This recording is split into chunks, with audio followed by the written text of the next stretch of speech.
divided into two different types of music. He wrote, one set of it are called partitas. Now partitas are basically a collection of dances, so they're all pieces of dance music from the Bach period, which, he wrote this music in 1720. That's right, 1720 I think it was, or 1724, something like that. Now the dancers, have got these oldie-worldy names from the Baroque period, so we've got things like Jig, Bourrée, Sarabande, Allemande, Courants,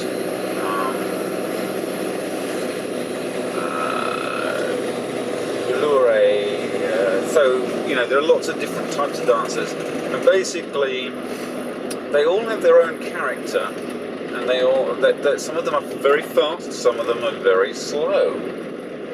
But quite surprisingly, the thing is, if you, I remember once, right, I was playing this jazz piece, but I was reading it off the page, because I've never learned how to play jazz, i.e. I'm not an improviser. I've never been taught how to improvise or develop the skills. And I was reading this jazz piece, and it was written as straight notes, but the same thingy. And someone heard me and said, "Look, don't play jazz like that, you swing it, okay?" And so, if I played the notes literally, they were square. So you have to understand the style of the music that you're playing in order to be able to play the notes correctly. Okay. Now the thing about Bach, the dance music of Bach, there are no recordings from that time, and the style has been lost. People don't know how to play the style anymore. It's like, think of it like this, right?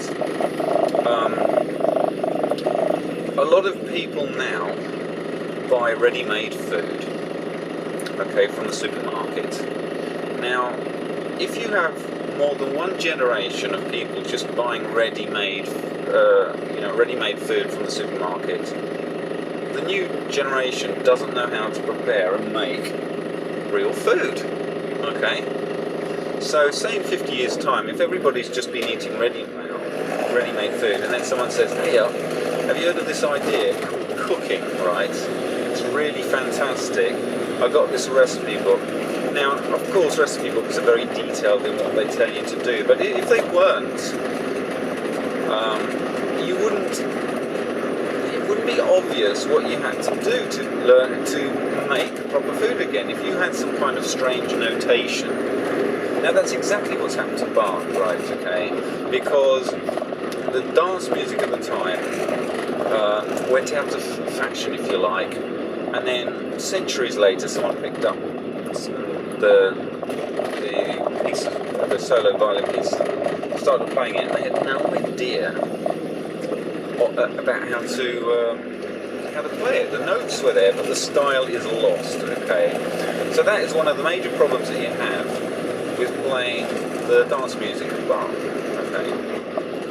And I've looked at, I've researched the kind of dance steps, how people dance to various types of music, try and get an idea of the sense of impulse, the sense of pulse, and the sense of articulation and things like that, which is so important to dance.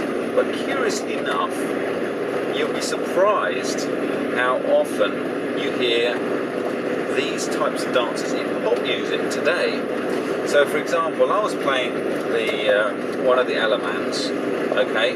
Allemande is a slow dancing form, and then I was listening to the radio sometime that day. I was actually driving up north, and I was driving through the Birmingham Spaghetti Junction. I remember it specifically because I had one of those eureka moments, because I was listening to a pop piece by Blondie called "Call Me." Call me, da da da da, call me anytime.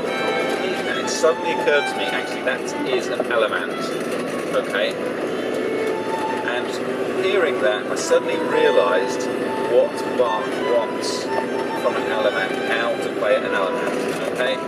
that's really exciting. That was so exciting to me. That's why I remembered exactly where I was. So in the Allemande, you have the emphasis on the third and fourth beats of the bar, and that's exactly what Blondie was doing. There are lots of pop music, pop pieces. It's quite a slow pulse. I mean, it's got in the Blondie, it's got some jiggery kind of exciting stuff to keep the pulse going, you know, and create movement in the piece. But basically, it's an Allemande. And so, actually, after that, I was listening to pop music and trying to relate it to the different dance movements of Bach. And you'd be surprised, but basically the reasons why these dance music exist is because that intrinsic qualities or desires and needs of humanity are to have dance. And so you see universal principles at work, regardless of the era in which the music's written.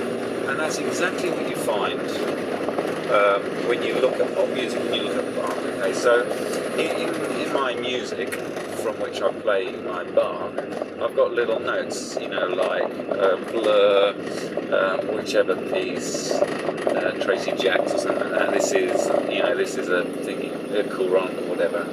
And so I relate, and it's helped me understand how to emphasise, how to make Bach dance music work.